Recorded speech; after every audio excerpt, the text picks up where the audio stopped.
Le programme de tâches, ça consiste, premièrement, c'est un programme unique au Québec.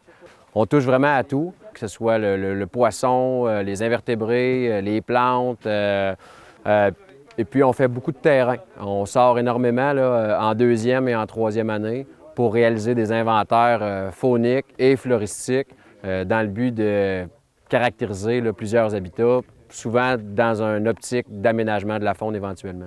Le CERM, le Centre d'études et de recherche Manicouagan, c'est un territoire unique qui nous permet d'aller réaliser plusieurs activités terrain.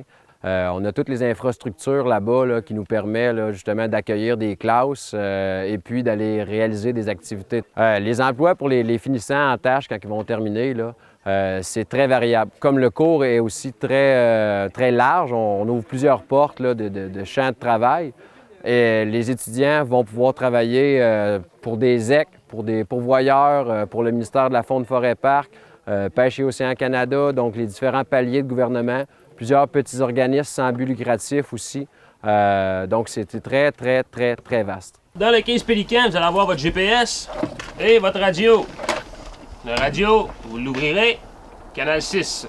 Le taux de placement est excellent. Il faut comprendre aussi que c'est un travail en début de saison qui est un petit peu plus saisonnier. Donc, des emplois de 6 à 8 mois par année sont vraiment présents et fréquents.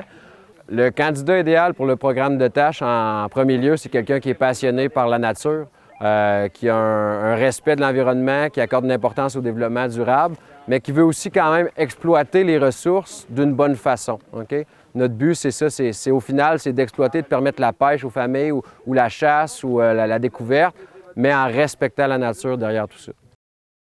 Pourquoi j'ai choisi le programme de tâches? En fait, c'est super simple, c'est que je suis, depuis mon tout jeune âge, passionné de chasse, de pêche et de plein air. En fait, tout ce qui est activité de plein air, camping, randonnée, puis tout ce qui a rapport avec la nature, vraiment, là, un grand passionné. Ce qui est super intéressant, c'est qu'on se fait des nouvelles connaissances, on devient une grande famille, puis c'est super intéressant. On va apprendre plein d'autres choses comme ce qui est botanique, on va faire la taxonomie végétale, on va parler aussi des petits invertébrés, on va vraiment apprendre plein de trucs. Puis on a plein de sorties sur le terrain comme aujourd'hui. On va faire une diagnose de lac, donc on va évaluer la santé du lac. Puis par la suite, c'est pour en fait pouvoir permettre à des familles de venir pêcher puis d'avoir des bonnes pêches. Donc, on va faire la bathymétrie du lac. Donc, on va regarder certaines profondeurs dans le lac pour vraiment permettre d'avoir une meilleure pêche. Puis, on va faire aussi des segmentations riveraines pour permettre, en fait, de savoir c'est où le mieux pour faire des quais, de construire des chalets et puis, en même temps, d'acquérir des nouvelles connaissances dans le domaine. Je le recommande à 100 %. Il faut vraiment être un passionné de plein air puis ça vient rejoindre nos passions. C'est super intéressant.